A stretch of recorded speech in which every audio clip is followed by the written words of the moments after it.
Assalamualaikum warahmatullahi wabarakatuh. Innal hamdalillah, assalatu wassalamu ala Rasulillah Sayyidina Muhammad ibn Abdullah wa alihi wa sahbihi wa man walah, amma ba'd. Subhanaka la ilma lana illa 'allamtana. Allahumma iftah alaina futuhal arifin warzuqna fahman nabiyyin wa hifdzal mursalin wa imanal muttaqin arhamar rahimin. Allahumma nawwir qulubana bi'ilmik wasta'mil abdanana fi ta'atik. Allahumma nawwir qulubana bi nuri ma'rifatik wa tahhir qulubana an ghairik. Allahumma rzuqna hubbaka wa hubba rasulik. Allahumma iftah alaina fathan qariba fi ulumil aqliyati wan naqliyah bijahi sayyidina wa maulana Muhammadin khairil bariyah sallallahu alaihi wasallam. Alhamdulillahirabbil alamin. Alhamdulillah, segala puji bagi Allah Subhanahu Wa Taala, pencipta tujuh petala langit dan tujuh petala bumi dan segala perbelaharaan yang berada di antaranya. Selawat dan salam ke atas Nabi junjungan besar kita, kekasih kita Nabi Muhammad sallallahu alaihi wasallam, dan ke atas ahli keluarga baginda, dan ke atas para sahabatnya, dan ke atas mereka yang mengikuti jalan mereka yang terdahulu dengan cara yang terbaik sehingga hari kiamat. Alhamdulillah, ayahanda bunda muslimin muslimat yang dirahmati, yang diberkati oleh Allah Subhanahu Wa Taala. Mudah-mudahan Allah Subhanahu Wa Taala sentiasa menambahkan ilmu yang bermanfaat kepada kita, yang menyuluh kehidupan kita menuju Allah, dan sentiasa menambahkan pengenalan kita kepada Rasulullah sallallahu alaihi wasallam, yang dengannya kita semakin jatuh cinta dengan Nabi Muhammad sallallahu alaihi wasallam, dan mudah-mudahan dengan kekuatan cinta itu menumbuhkan pula kekuatan ittiba', iaitu mengikuti sunnah dan ajaran yang dibawa oleh Nabi Muhammad sallallahu alaihi wasallam, zahir dan batin. InsyaAllah kita sambung lagi pengajian kitab Asy-Syama'il Muhammadiyah karangan Imam Tirmizi rahimahullah. Mari kita bacakan ummul kitab dan hadiahkan kepada beliau dengan niat mudah-mudahan Allah kurniakan kita keberkatan ilmu, dibukakan kefahaman zahir dan batin, dan dicurahkan ke dalam dada kita seperti mana yang telah dilimpahkan ke dalam dada beliau. Wa ila hadratin Nabiyil Mustafa sallallahu alaihi wasallam. Al-Fatihah. A'udzu billahi minasyaitonir rajim. Bismillahirrahmanirrahim. Alhamdulillahi rabbil alamin, arrahmanir rahim, maliki yaumiddin, iyyaka na'budu wa iyyaka nasta'in, ihdinas siratal mustaqim, siratal ladzina an'amta 'alaihim ghairil maghdubi 'alaihim waladdallin. Amin. Baik, kita berada pada hadis yang ke 179. Hadis yang ke 177. 127. Hadis yang ke 179. Baik.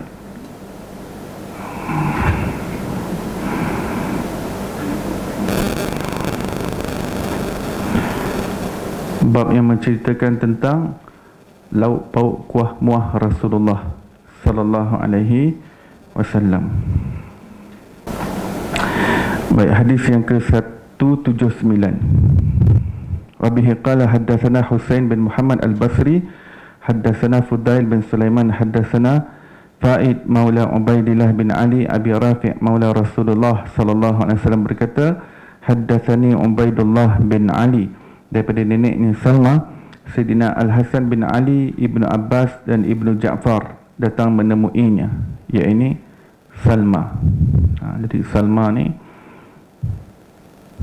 adalah seorang sahabiah, sahabat Nabi SAW daripada kalangan wanita yang lebih berusia berbanding ketiga-tiga sahabat Nabi yang lain tadi, Sayyidina Hasan bin Ali bin Abi Talib, Sayyidina Ibnu Abbas dan Sayyidina Ibnu Ja'far. Ini mereka semua sempat berjumpa dengan Rasulullah, tetapi mereka semua masih kanak-kanak. Ketika Rasulullah wafat itu mereka masih budak-budak lagi. Jadi apabila mereka sudah tumbuh remaja, mereka ingin refresh tentang Rasulullah sallallahu alaihi wasallam.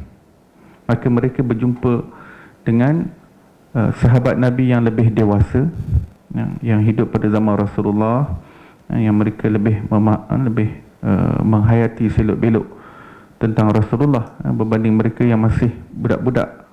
Walaupun mereka juga ada meriwayatkan hadis daripada Rasulullah, walaupun mereka budak-budak, tetapi banyak benda yang mereka tidak mengetahuinya. Maka oleh kerana itu, dalam hal pemakanan Rasulullah, mereka berjumpa dengan seorang sahabat wanita yang tahu tentang selok-belok itu, namanya adalah Salma ya, radhiyallahu anha. Mereka berkata kepadanya, iaitu kepada Sayyidatina Salma radhiyallahu anha, buatkanlah kami makanan yang dikagumi baginda Rasulullah sallallahu alaihi wasallam, dan baginda sallallahu alaihi wasallam suka memakannya. Iaitu mereka tahu yang Salma ni biasa masak untuk ahli keluarga Rasulullah ya. Salma ni boleh jadi tukang masak ataupun pernah menjadi hamba sahaya pada Rasulullah ataupun ahli keluarga Rasulullah. Jadi beliau mengetahui tentang resepi makanan yang biasa digunakan untuk memasak bagi Rasulullah sallallahu alaihi wasallam. Maka Salma berkata, wahai anak-anakku, kamu tidak akan menyukainya lagi pada hari ini. Zaman dah berubah. Hadis ni kita belum bincang sebelum ni. Zaman dah berubah ya. Zaman dulu kita mungkin suka ubi kayu, zaman sekarang ya, we want potato chips, fish and chips, McD, pizza, carbonara, macaroni, Kellogg's, cereal. Kan kita kata ubi kayu, what's that? Orang zaman sekarang, what's that? Ya, macam itulah. Walaupun mereka ni hidup sezaman, tetapi sudah tentu ini perbezaan puluhan tahun, 20-30 tahun saja makanan sudah berubah. Sesuatu yang kita makan berapa puluh tahun yang lepas, zaman sekarang orang dah tak boleh makan dah ya. Ada tak di antara kita yang sempat makan bertih beras? Ada sempat?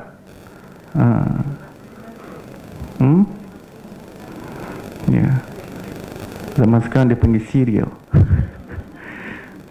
Bertih, cuma orang pakai bertih jagung. Ya. Jadi suatu makanan yang kita pernah nikmati dahulu, sekarang ni jarang-jarang ya. Jarang-jarang dah. Orang zaman sekarang mungkin tak dapat menikmatinya. Dahulu mungkin kita nikmati ubi kayu ni, Masya Allah, cecah dengan sambal. Ya. Lempeng kalau makan cecah gulai, nikmat dunia ya. Boleh mengelamun. Zaman sekarang tak faham lempeng, tapi pancake. Zaman sekarang pancake. Jadi berkata Salma, wahai anak-anakku, kamu tidak akan menyukainya lagi pada hari ini. Makanan tu dah, orang kata, outdated. Berkata salah seorang daripada mereka, mengapa tidak buatkanlah saja untuk kami ya. It's okay, maksudnya mereka kata memang kami ni datang nak belajar, memang nak cuba rasa makanan yang biasanya dimakan oleh Rasulullah sallallahu alaihi wasallam. Perawi berkata Salma berdiri lalu mengambil sedikit daripada gandum jenis asyair. Asyair jenis grade yang rendah. Sebab ini adalah grade yang biasa digunakan oleh Rasulullah, adalah grade yang rendah. Dan dikisarnya. Kemudian gandum itu dimasukkan ke dalam kuali dan dituang sedikit minyak zaitun, sedikit lada dan rempah-rempah. Rempah ratus ini sudah tentu datang daripada arah timur ya, sebab rempah ratus tidak ditanam di kawasan Arab ya. Zaman dahulu memang kalau kita baca sejarah pun, rempah ratus sebenarnya pengeksport yang terbesar adalah daripada kawasan kita, alam Melayu.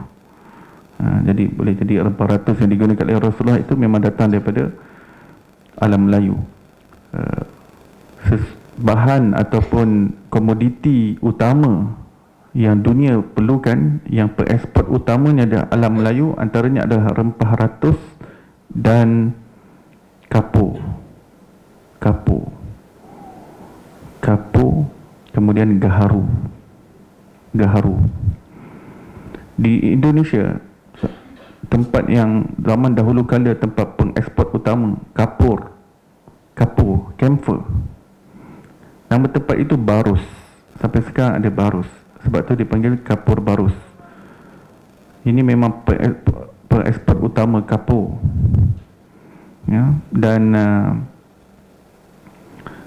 sebelum zaman Rasulullah lahir lagi, sejak zaman Fir'aun, memang mereka import kapur daripada tempat kita. Bila mereka jumpa mumia kan di Egypt itu, mereka jumpa bahan yang digunakan untuk awet itu adalah kapur. Dan ahli sejarah mengatakan bila sebut kapur memang datang daripada arah kita. Kapur. Bahkan disebutkan dalam Quran tu perkataan kafur juga adalah daripada perkataan kita, ya, daripada perkataan bahasa Asia. Kerana di dalam bahasa Al-Quran ada beberapa bahasa yang memang istilah itu digunakan daripada luar, ya. Kemudian Allah Ta'ala jadikan ia sebagai bahasa Al-Quran. Dalam kitab Al-Itqan oleh Imam Sayuti, ya, Itqan fi Ulumil Quran, kitab ini 2 jilid menceritakan tentang seluk-beluk ilmu Al-Quran. Beliau telah menyedarakan senarai istilah-istilah yang bukan bahasa Arab, yang asalnya bukan bahasa Arab tetapi digunakan di dalam Al-Quran. Contohnya halia, dalam bahasa halia dipanggil zanjabil. Zanjabil ini bahasa luar, bahasa Afrika ataupun bahasa luar Arab, zanjabil, tapi digunakan dalam Arab, ya. Antara lain adalah Zamharir. Ini nak beritahu tempat yang sejuk, terlalu sejuk. Dalam konteks Al-Quran tu adalah neraka sejuk. Sebab di neraka bukan saja ada neraka panas, tapi ada neraka yang sangat sejuk. Dan siksaan yang berada dalam neraka sejuk adalah lebih hebat daripada neraka yang gejolak api panas, ya. Dipanggil Zamharir. Jadi antara lain adalah kafur. Kafur semua tu ada dalam surat Insan, ya. Subhanallah, kebanyakan istilah dalam surah Al-Insan ni adalah asal istilah yang bukan daripada bahasa Arab asli, daripada bahasa luar. Kemudian Allah jadikan ia sebagai bahasa Al-Quran, ya. Sebenarnya memang daripada awal pun Allah telah tetapkan istilah itu sebagai bahasa Al-Quran, ya, sejak daripada Lauh Mahfuz. Akan tetapi daripada segi penggunaan istilah itu di dunia ini bukan dimulakan oleh bangsa Arab, digunakan oleh bangsa lain. Kemudian apabila ayat Al-Quran muncul, Al-Quran mengemukakan istilah-istilah tersebut, ya.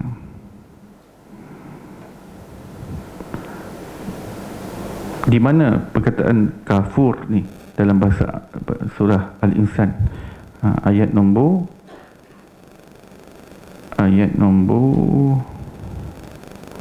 surah Al-Insan ni juzuk 29 ayat nombor 5. Innal abrara yashrabuna min ka'sin kana mizajuha kafura.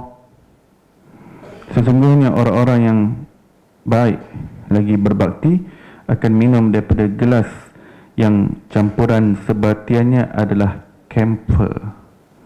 Campuran sebatiannya adalah kapur. Ni kapur syurga, bukan kapur dunia. Kapur dunia nanti macam mana sebatian kapur pula ni.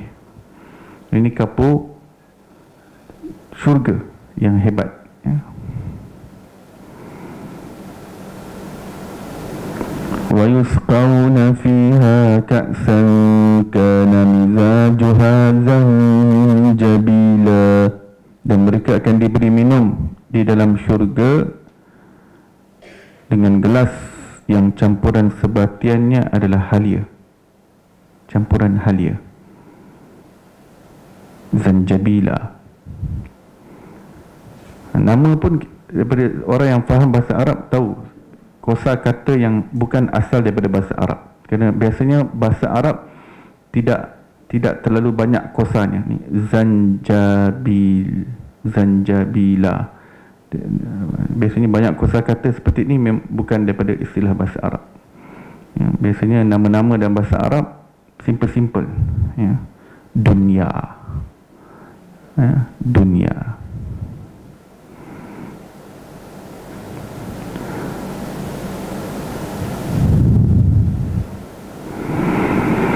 La yarawna fiha syamsan wala zamharira.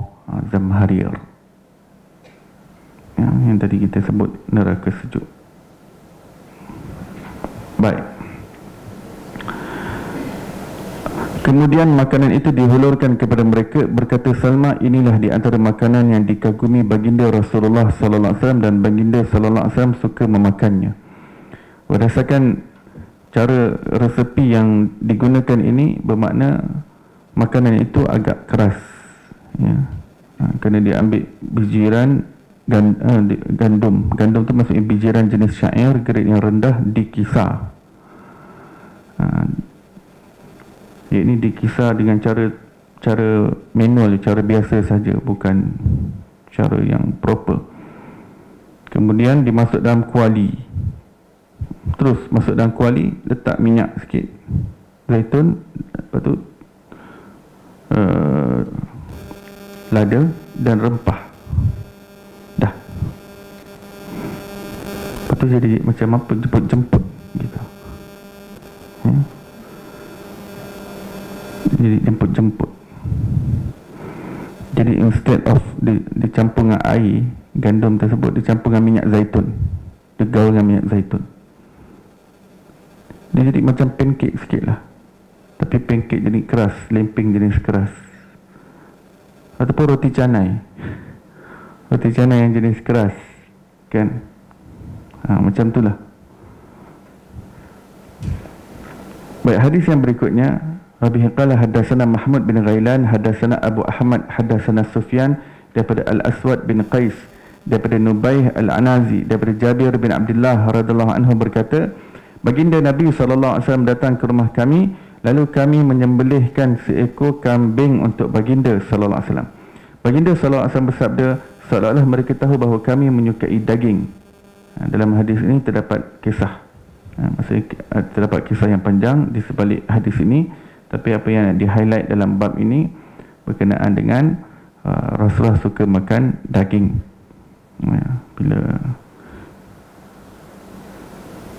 Tapi nanti maksud suka makan daging diterangkan oleh Sayyidah Aisyah, ya, bukan bermakna Rasulullah makan daging tiap-tiap hari. Baginda tidak akan makan daging tiap-tiap hari. Ya, kalau daging available, baginda akan makan berselang, walaupun tiap-tiap hari ada daging. Walaupun tiap hari ada daging, tetap Rasulullah akan menjadikannya berselang-selang. Kalau hari ini dah makan daging, esok baginda tak akan makan daging. Ya. Dan dalam satu hari yang baginda makan daging itu, kalau sebelah siang sudah makan daging, maka malam tak akan makan daging. Rasulullah akan hanya pilih satu sahaja menu dalam satu hari yang berdaging. Kalau satu meal dah berdaging, yang lain baginda akan ambil yang ringan sahaja, makanan ringan, ya, tanpa daging. Wa bihi qala haddatsana Ibnu Abi Umar haddatsana Sufyan haddatsana Abdullah bin Muhammad bin Aqil, bahawa beliau mendengar Sayyidina Jabir radhiyallahu anhu berkata, Sufyan haddatsana Muhammad bin Al-Munkadir daripada Sayyidina Jabir radhiyallahu anhu berkata, baginda Rasulullah sallallahu alaihi wasallam keluar dan aku, yakni Sayyidina Jabir, bersama baginda sallallahu alaihi wasallam mengunjungi seorang wanita daripada Ansar. Maksudnya ada urusan. Baginda kan pemimpin negara. Kadang ada wanita yang perlukan bantuan, perlu bantuan dana, ataupun suaminya baru meninggal, ataupun urusan birokrasi yang tak beres, maka baginda sallallahu alaihi wasallam akan mengurusnya. Apabila baginda tiba di sana, kebenaran wanita itu menyembelih seekor kambing untuk baginda sallallahu alaihi wasallam, dan baginda sallallahu alaihi wasallam memakannya. Didatangkan untuk baginda sallallahu alaihi wasallam dengan satu talam rutab jenis kurma yang setengah masak, separuh masak, yang ada getah-getah, ya. Dan lalu baginda sallallahu alaihi wasallam memakannya. Kemudian baginda sallallahu alaihi wasallam berwuduk untuk solat zuhur dan solat, kemudian beredar. Setelah itu didatangkan dengan baki daripada baki kambing. Kemudian baginda sallallahu alaihi wasallam makan dan solat asar tanpa memperbaharui wuduk. Sebab wuduk zuhur tadi tak batal lagi, maka baginda solat asar dengan wuduk zuhur tadi, walaupun Rasulullah dah makan sesuatu yang bersentuh api, walaupun Rasulullah dah makan daging. Kerana hal itu semua tidak membatalkan wuduk. Memakan sesuatu yang disentuh api tidak membatalkan wuduk. Mula Rasulullah ada urusan di rumah wanita Ansar. Selepas makan tu, baginda solat zuhur. Lepas zuhur, Rasulullah ada urusan lain di tempat lain. Baginda kan pemimpin negara, baginda Nabi, baginda Rasul, dan baginda ada pemimpin negara, pemegang otoriti. Jadi banyak perkara yang perlu diuruskan oleh baginda SAW. Tapi ketika Rasulullah pergi sembahyang zuhur tadi, ada saki-baki lagi daripada daging kambing tadi. Ya, ada saki-baki lagi, tak habis. Wanita tadi pack, cari mana Rasulullah. Lepas zuhur Rasulullah ada urusan kat mana, cari lagi, ya. Dapat jumpa Rasulullah, hidang lagi. Ni yang tadi tak habis lagi ya Rasulullah, ya. Baginda pun makan daripada baki itu. Wabihi qala hadatsana Abbas bin Muhammad ad-Duri, hadatsana Yunus bin Muhammad, hadatsana Fulaih bin Sulaiman daripada Utsman bin Abdurrahman daripada Yaqub bin Abi Yaqub daripada Ummul Munzir berkata, baginda Rasulullah sallallahu alaihi wasallam mengunjungiku dan bersama baginda sallallahu alaihi wasallam Sayyidina Ali. Pada kami terdapat beberapa tangkai kurma yang bergantung. Kemudian baginda Rasulullah sallallahu alaihi wasallam memakan kurma tersebut dan Sayyidina Ali ikut makan bersama baginda. Rasulullah mengunjungi, yang ini pun seorang wanita bernama Ummu Al-Munzir,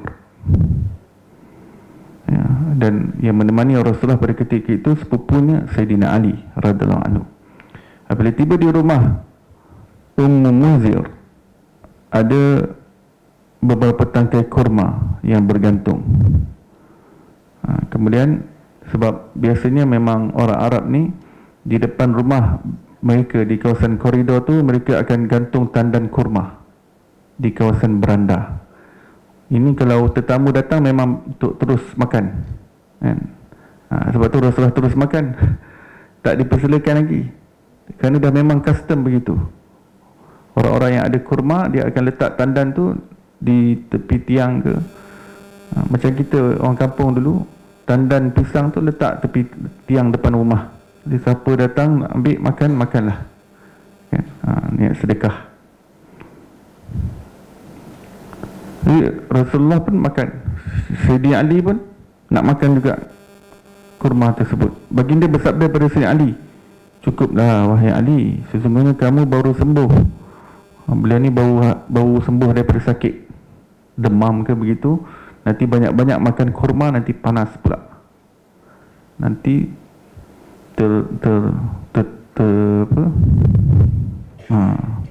sakit balik pula nanti. Cukup-cukup, kata, jangan makan banyak-banyak. Ummu Munzir berkata, Sayyidina Ali pun duduk dan baginda Nabi pun makan. Biar aku makan seorang, kau duduk. Sayyidina Ali ni sepupu Rasulullah. Rasulullah memang suka berseluruh dengan Nabi SAW. Sayyidina Ali pun bukan saja sepupu, menantu Rasulullah pun suka. Sayyidina Ali tahu Rasulullah suka berjenaka, Sayyidina Ali pun orang jenaka juga. Pada suatu ketika, di suatu kisah yang lain, peristiwa yang lain, Sayyidina Ali makan kurma, Rasulullah pun makan kurma. Lepas setiap kali makan kurma, biji itu Rasulullah, Sayyidina Ali letak depan Rasulullah punya tempat biji. kan? Rasulullah makan, biji tak dapat. Sayyidina Ali makan, biji dia letak slow-slow depan, yang depan Rasulullah punya biji, kawasan biji. Di depan Sayyidina Ali tak ada biji. Dia makan. Nanti Sayyidina Ali berseluruh, "Ya Rasulullah, banyak makan hari ni. Kan banyak makan gitu. Kenapa banyak makan sangat tu?" Kan? Banyak tu. Rasulullah kata, "Kamu lagi banyak makan." Kenapa pula? Kamu makan dengan biji-biji sekali. Dia nak berjenaka dengan orang yang cerdik pandai, dia terkena.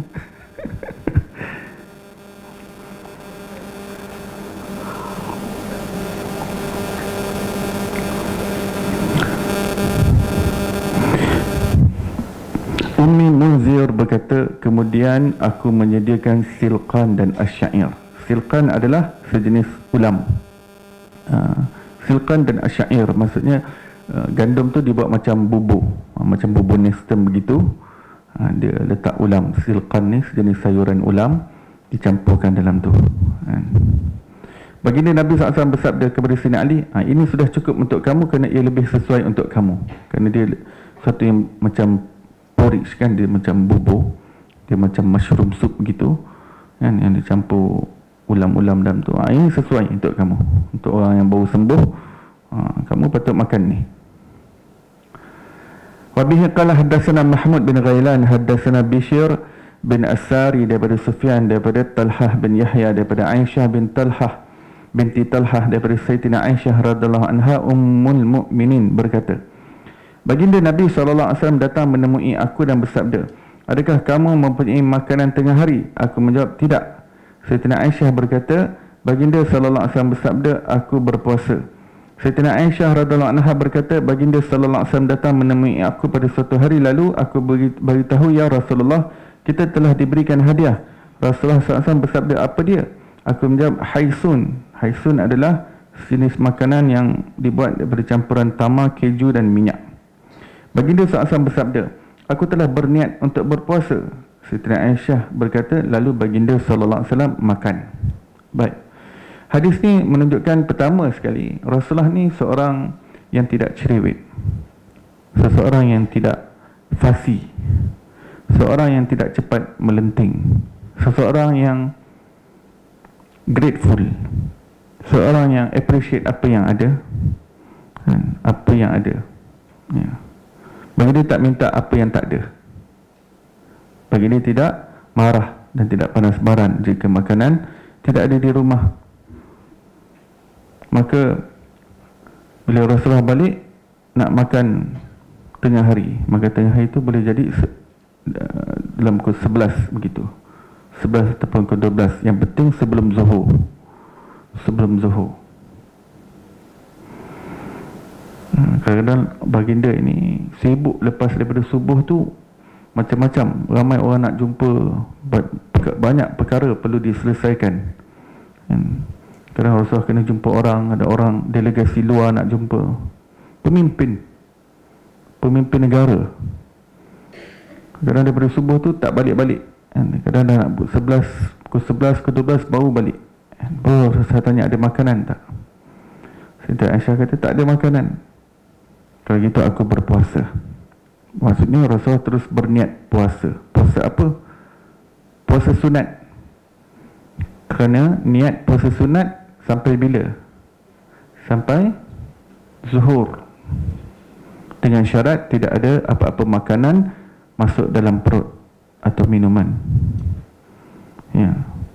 Jangan lepas subuh tu dah tiba lemak satu, roti canai satu, ditarik satu, pukul 11.30 balik rumah, ada makanan tak? Tak ada. Kalau gitu aku berpuasa. Syarat untuk berpuasa dengan niat sampai zuhur tu tidak ada makanan yang masuk sejak daripada waktu fajar. Ya.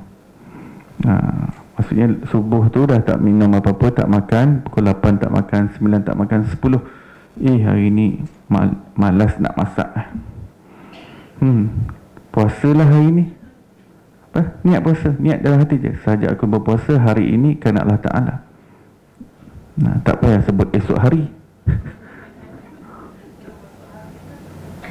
Hari ini bukan esok hari lagi. Esok hari tu kalau niat malam, malam tu sampai sebelum subuh, sampai sebelum subuh. Sebenarnya yang kita baca niat esok hari itu sebenarnya terjemahan daripada Sauma Ghadin. Ghadin dalam bahasa Arab sebenarnya maksudnya adalah esok pagi. Ghadan, esok siang maksudnya, esok siang. Ghadan ni dia bermula daripada lepas subuh, dan terentanglah siang itu sampai ke maghrib. Yang kita kata esok hari itu maksudnya esok siang. Itu Ghadin daripada perkataan Ghadwah, Sauma Ghadin.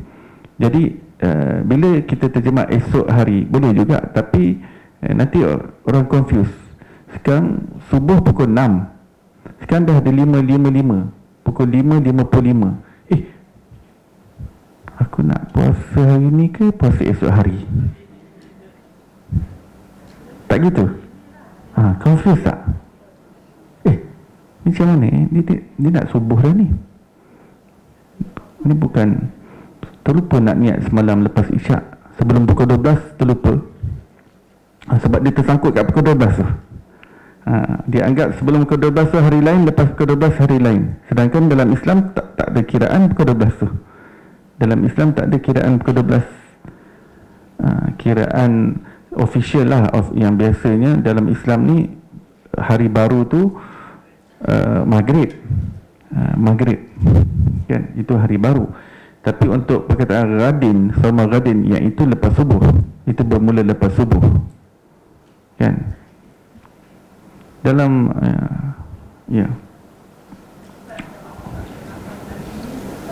sah.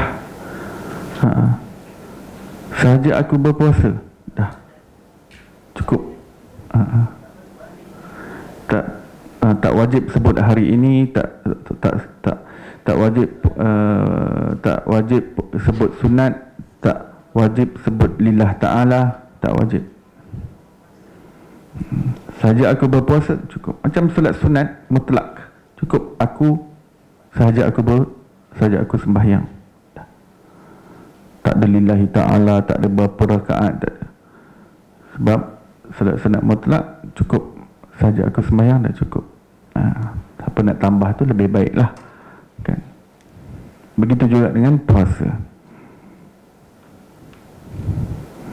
Dalam bahasa Arabnya nawaitu saum, dah lintaskan dalam hati, nawaitu saum, sahaja aku berpuasa, dah. Yang lain tu semua tambahan saja, sunat saja. Hari ini kerana Allah Ta'ala, sunat, ya puasa sunat. Yang fardu, semua puasa yang level fardu kena buat niat sebelum fajar. Apa puasa yang level fardu? Yang pertamanya Ramadan, yang kedua qada', yang ketiga puasa nazar, dan keempat puasa kafarah. Kafarah ni puasa penebus kesalahan, penebus sesuatu lah. Kata seseorang bersumpah, dia nak batalkan sumpah dia tu, berpuasa. Ataupun kafarah ni seorang yang bersetubuh dengan isterinya dalam waktu Ramadan siang hari. Jadi puasa kafarahnya 2 bulan berturut-turut, ya. Balik haji tu 10 hari tu kan, tilka asyaratun kamilah, 10 hari. Yang dia boleh buat sebahagian daripada musim haji, yang lain dia boleh sempurnakan waktu balik haji. 10 itu dam kan, 10 hari itu dam waktu haji. Dia bukan hari ini, dia tak boleh hari ini, sebab semua yang level fardu semua kena sebelum fajar. Itu semua esok hari lah. Sebab semua yang level fardu 4 tadi, yang level fardu puasa Ramadan, qada', puasa qada' ni qada' Ramadan, ya, qada' Ramadan, nazar, kafarah. Nazar ni apa? Kalau anak aku lulus periksa aku bernazar puasa. Tu dah jadi wajib. Bila jadi wajib, puasa tu dah bukan pahala sunat ya.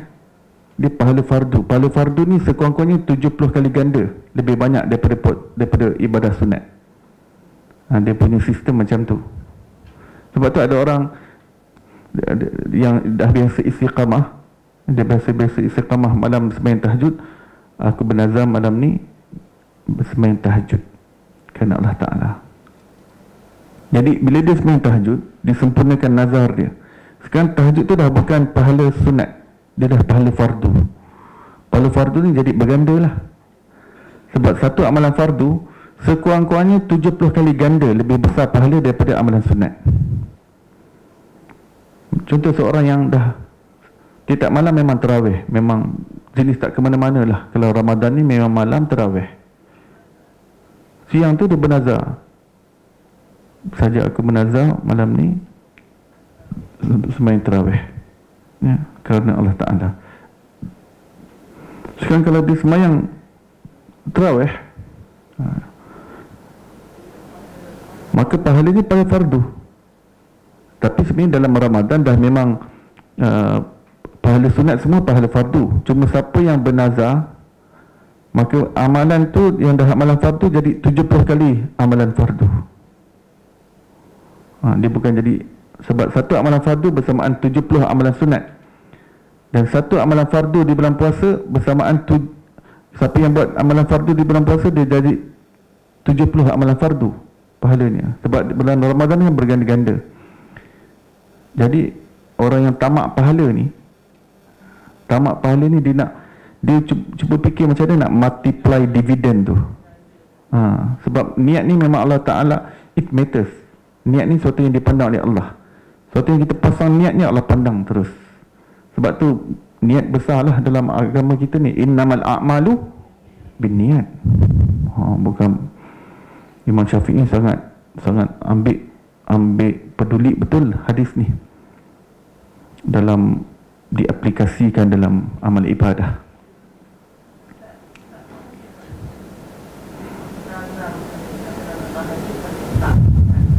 Kalau dia meninggalkannya itu bukan sengaja, tak berdosa. Kalau dia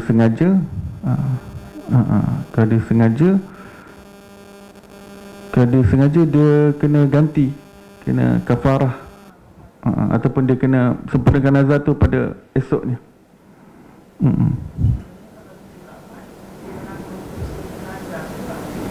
Dia menanggung lah. Dia dah jadi wajib. Nazar ni dia dah jadi wajib. Kalau dia sengaja tinggalkan, dia berdosa ya. Sebab tu saya kata tadi, ada orang yang jenis yang memang confirm lah, confirm dia malam ni terawih, insyaAllah dia tak ke mana, memang setiap malam dah berpuluh tahun pun memang macam tu. Dan malam Ramadan je dah memang sembahyang. Tapi kalau dia kata sembahyang malam ni nak bernazar 20 rakaat, kena buat 20 rakaat. Dia tak boleh lepas 8 rakaat, balik penat.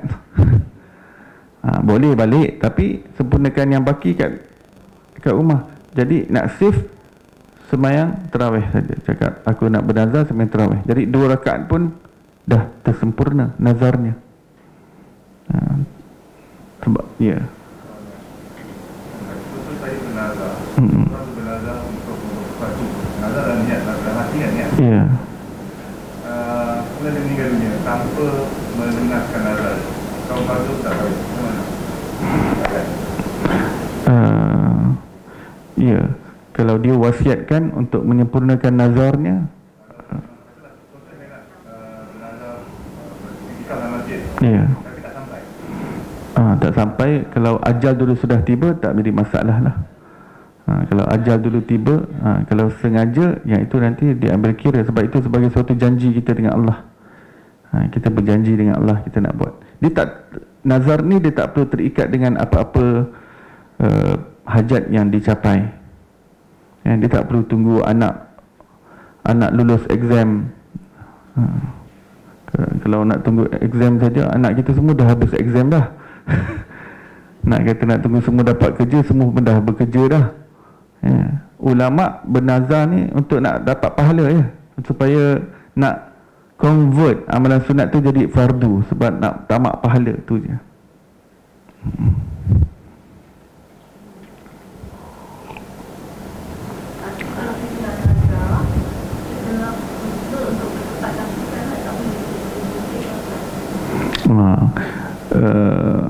Ada nazar yang boleh delay, ada nazar yang tak boleh delay.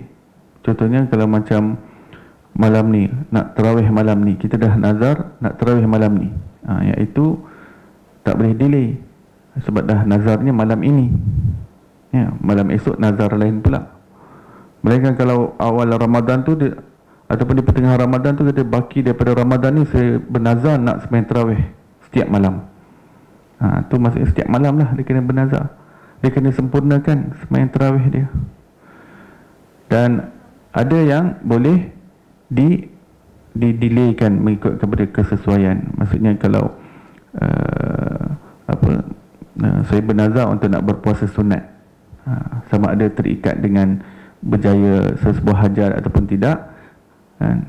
Maksudnya kita bernazar nak puasa hari Isnin katakan, jadi Isnin tu kita boleh pilih Isnin yang ni ke ataupun Isnin yang lagi satu.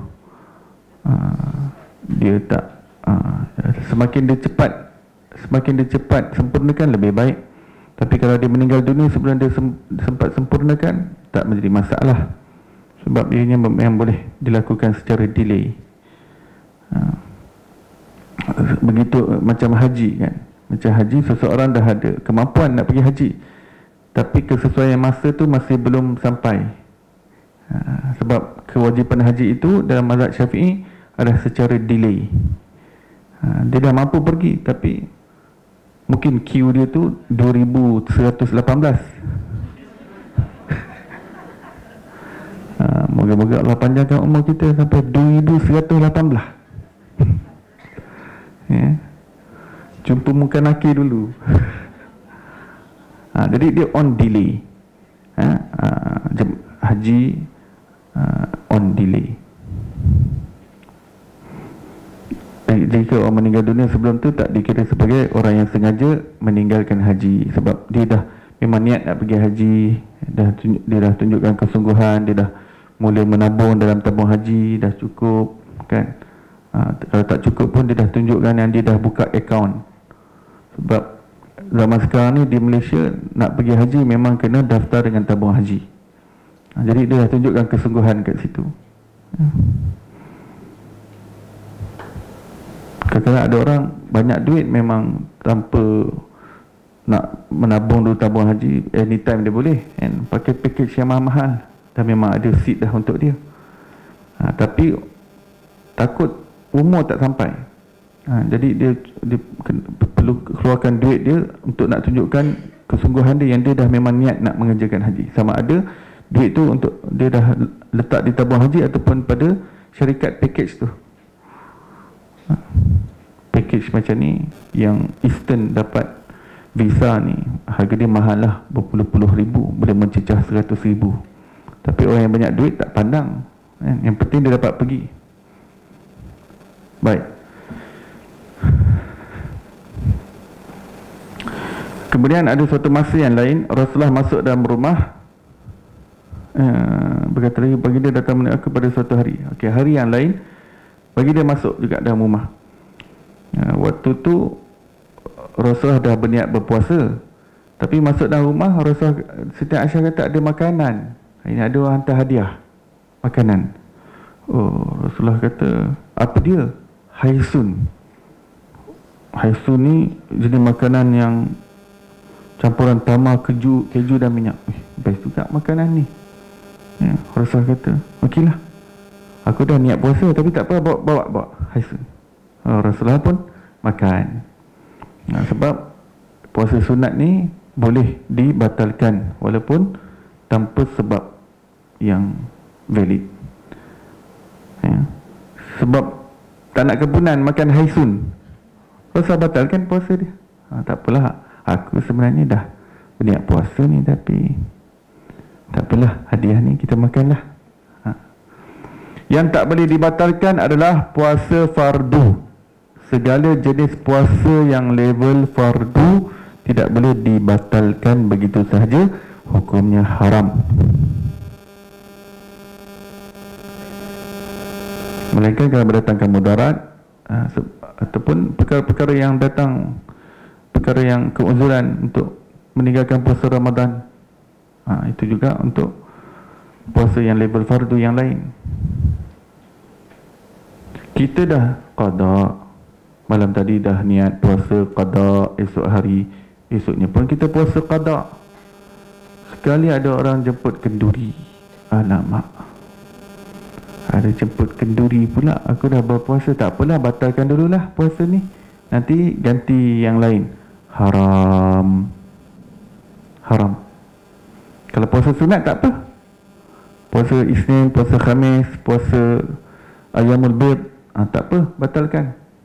Untuk nak pergi kenduri, untuk nak orang jemput dia, jemput pula, ada restoran baru buka ni, jom kita rasa ya. Kita tak makan tak makan, pandai-pandailah.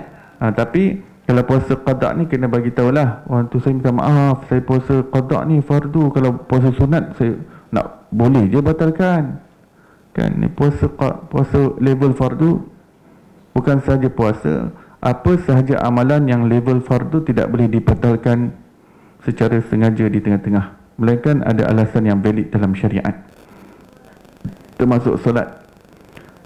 Kalau solat sunat tak apa, batalkan kalau ada alasan yang tertentu. Tapi kalau solat fardu tak boleh dah. Solat fardu ataupun yang level fardu. Apa itu level fardu? Solat qada, solat nazar, solat yang dilakukan kerana nazar, itu dah level fardu ya. Dan juga solat-solat fardu yang lain. Jadi kalau tengah sujud tu tiba-tiba lipas lalu, kalau boleh jangan batalkan. Kalau tiba-tiba tikus lalu tepi, jangan cuba batalkan.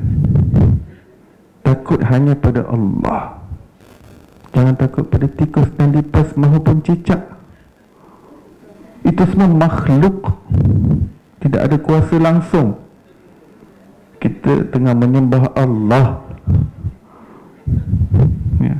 Jadi fokuskan hatimu pada Allah, jangan kepada cicak itu, ataupun lipas, ataupun katak ya. Yang berhak untuk ditakuti Allah.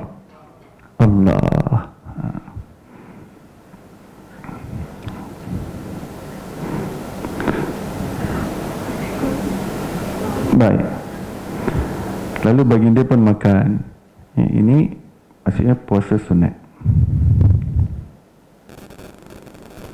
Begitu juga kalau panggilan ibu. Panggilan ibu, kalau solat sunat, kita tinggalkan solat sunat tersebut, sahut seruan ibu. Tapi kalau solat yang level fardu, perlu habiskan dahulu. Sebab yang level fardu ni memang seruan ibu pun tak boleh sahut. Melainkan kalau nampak macam lain, macam bunyi tu, macam dah nak meninggal ke, macam ketakutan yang dahsyat, ada sesuatu yang berlaku, takut-takut terjadi apa-apa, barulah boleh meninggalkan solat yang fardu. Dalam mazhab Hanafi, yang solat, yang ibadah sunat pun tidak boleh dibatalkan tengah-tengah. Sebab Quran kata, ya ayyuhalladzina amanu la tubtilu a'malakum, wahai orang-orang yang beriman, jangan kamu batalkan amalan-amalan kamu. Jadi Imam Syafi'i ambil maksud Quran ni berkaitan dengan amalan fardu. Akan tetapi Imam Abu Hanifah kata dalam ayat ni tak ada kata fardu ke sunat. Jadi semua jenis amalan soleh tidak boleh dibatalkan di tengah-tengah. Bila dah niat, dah dia kena sempurnakan. Tapi setengah pendapat mazhab Hanafi ni, kalau dia terpaksa batalkan juga amalan sunat tu, wajib qada. Wajib dia kena qadakan amalan sunat yang dia tinggalkan tu, yang dia terpaksa batalkan di tengah-tengah. Itu mazhab Hanafi. Baik. Kalau kita sedang puasa sunat, ada orang jemput kita kenduri, mana lebih afdal? Nak pergi makan ke nak teruskan puasa sunat? Sebenarnya dia tidak straight seperti itu. Ada perinciannya, iaitu melihat kepada keadaan. Kalau orang itu memang terasa hati, jenis orang terasa hati, kalau dia jemput kita tak pergi, dia memang terasa hati kalau kita tak makan. Jadi tunaikan itu lebih afdal. Untuk nak gembirakan hati dia tu, pahala dia lebih besar daripada dia teruskan puasa sunat. Tapi jenis ini memang kawan dia, dia member dia, dia tahu kalau dia cakap dia straight, orang kata orang putih panggil talk straight breaks no friendship kan. Talk straight breaks no friendship. Puasa hari ni, oh ya, okey, minta maaf, hari ni hari Isnin, okey, baik. Dia memang dia faham kita lah kan. Jadi memahami, dia jenis tak ambil hati lah. Tak apa, nanti kita atur hari lain. Tak apa, kalau kita memang dah tahu orang tu jenis macam tu. Tapi kita jenis tak tahu dia ni terasa hati ke tak, lebih baik memenuhi hajatnya, lebih afdal.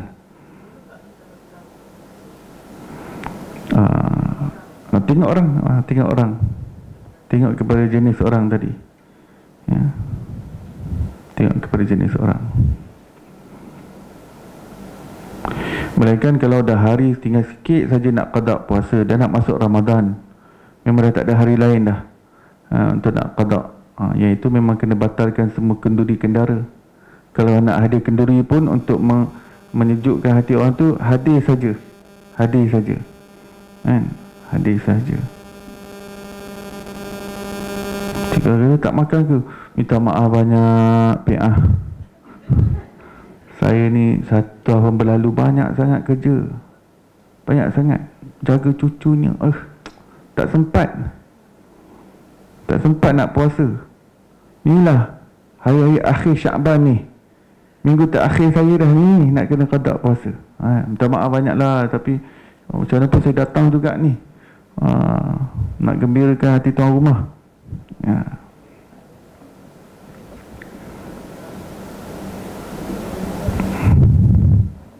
Baik.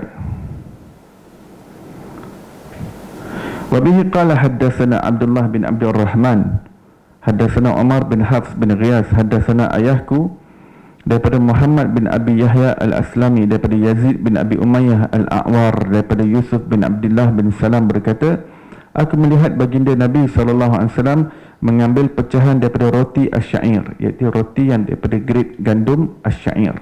Asyair ini kita boleh kata grade C lah, grade C. Kemudian baginda SAW meletakkan di atasnya tamar dan bersabda, tamar ini adalah lauk bagi yang ini, iaitu untuk pecahan roti. Lalu baginda SAW makan. Lauk tu maksudnya dia punya gandingan kos lah, macam jam lah orang kata. Jadi macam jam lah untuk roti ni, ya. Ada orang yang suka durian, dia makan cecah durian, ya. Dia kalau nak makan nasi pun mesti ada perisa durian, ya. Semalam saya pergi Pahang, di restoran ni dijual patin tempoyak musangking, penuh orang, dilancang.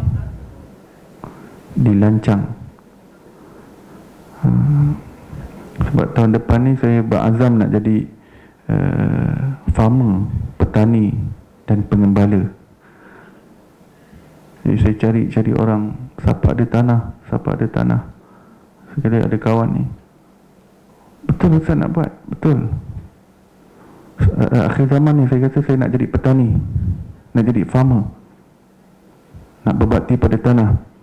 Kalau gitu saya ada tanah 65 ekar. Saya terus jom pergi tengok, subhanallah, cantik macam kundasang tempat dia, dilancang Pahang. Tanahnya 65 ekar, cantik, tanah landai. Jadi saya nak mulakan dengan pertanian cili lah. Pertanian cili sebab dia lebih mencabar. Jadi sambil-sambil bertani tu nak belajar sifat sabar. Jadi saya tanya orang, pertanian apa yang paling mencabar kesabaran? Jadi dia dapat tarbiyah kita sikit-sikit tak? Kata cili. Cili ni pokok yang manja, penanaman yang manja. Dia perlukan belayan, perlukan usapan, perlu kontak daripada tuan dia, perlu sentiasa WhatsApp dia, sentiasa bercakap-cakap dengan dia. Kata, jom kita mulakan dulu permulaan 2000 polybag. Habis 1 bulan 1 ni lah baru mula, insyaAllah. Doa-doakan.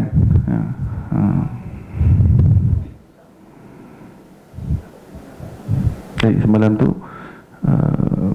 bersihkan tanah dan sebagainya. Lepas ni jangan terperanjat kalau muka saya gelap ya. Kalau saya dah order topi farmer's hat tu, tapi saya tak jamin lah muka saya masih berseri ke tak. Tapi once I made a decision, I want to go for it.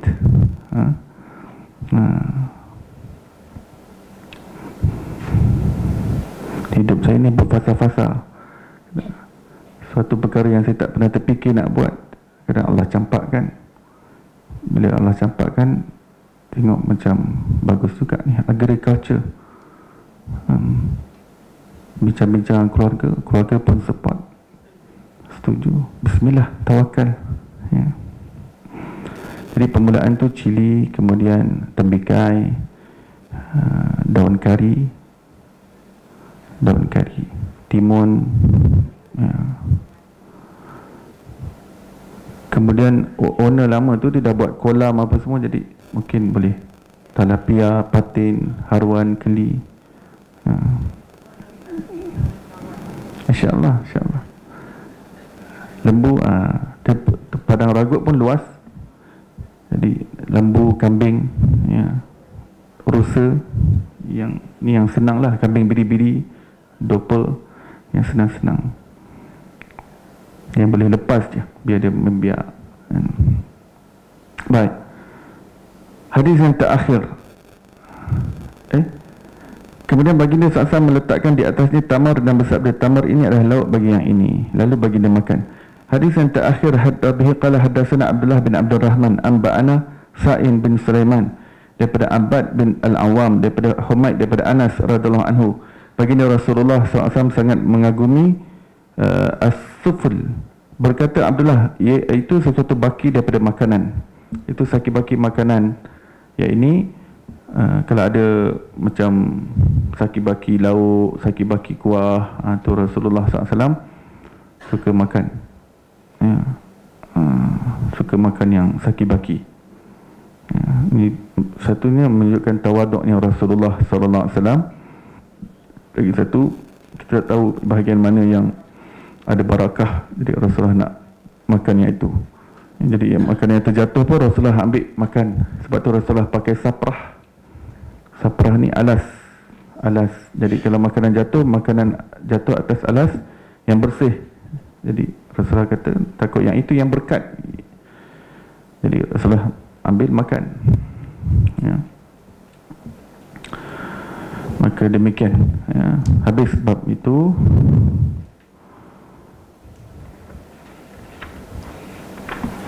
Yang bab berikutnya bab apa? Wuduk ya. Bila sebut gandum tadi pun, antara bijiran yang saya teringin nak tanam dipanggil sebagai bijiran sorghum. Bijiran sorghum ni dia boleh buat gandum dan pokoknya boleh tahan kemarau. Jadi kalau in future, in case kemarau panjang berlaku sampai padi pun tak dapat nak tumbuh, jadi ada bijiran sorghum. Sorghum ni kalau kemarau dia perlukan air yang sedikit. Kebanyakan sorghum ini ditanam di mereka sebenarnya, kawasan yang biasanya kering kontang dengan air ya. Jadi bijiran sorghum tu dia boleh jadikan gandum, dipanggil bijiran sorghum. Itulah buat masa ni Allah halakan saya jadi petani dan pengembala. Nak jadi ulama ni payah, kena ilmu banyak. Ya, dapat jadi orang cukup, alhamdulillah. Kan? At least taklah jadi budak nakal sangat. Sekurang-kurangnya jadi orang. Tapi kalau nak jadi ulama, kita bukanlah, kita ni ngaji sikit-sikit tu, apa yang kita boleh kongsi sikit-sikit tu je lah. Kan? Tapi untuk petani ni kita cubalah belajar ilmu macam mana fertigasi, macam mana buat smart farming, kan? Macam mana nak berbudi pada tanah, insyaAllah. Mudah-mudahan mohon doa semuanya, insyaAllah. Baik, mudah-mudahan Allah SWT tambahkan ilmu yang bermanfaat kepada kita, tambahkan kecintaan kita kepada Rasulullah SAW. Moga Allah SWT kurniakan kepada kita kekuatan untuk istiqamah, berpegang teguh dengan agama dan sunnah Rasulullah SAW. Moga Allah bangkitkan kita bersama baginda, memuliakan mata kita melihat wajah Rasulullah SAW, dapat minum daripada kolam Al-Kawthar, daripada tangan mubarak Nabi Muhammad SAW, dapat lepas daripada api neraka dan melintas titian sirat, berjaya masuk ke dalam syurga Allah dengan berkat syafaat Nabi Muhammad SAW. Dan moga dengan berkat baginda Allah kurniakan kita kesudahan yang baik dan jauhkan kita daripada kesudahan yang buruk. Wassallallahu ala sayyidina Muhammadin wa ala alihi wasallam, walhamdulillahi rabbil alamin. Baik, kita tangguh majlis kita dan tasbih kifarah dan surah wal asr. Subhanallah bihamdihi, subhanakallah bihamdika, asyhadu an la ilaha illa anta wa astaghfiruka wa atubu ilaik. Bismillahirrahmanirrahim. Al asr, innal insana lafi khusr illa alladhina amanu wa amilus salihat wa tawassaw bil haqqi wa tawassaw bis sabr. Assalamualaikum warahmatullahi wabarakatuh.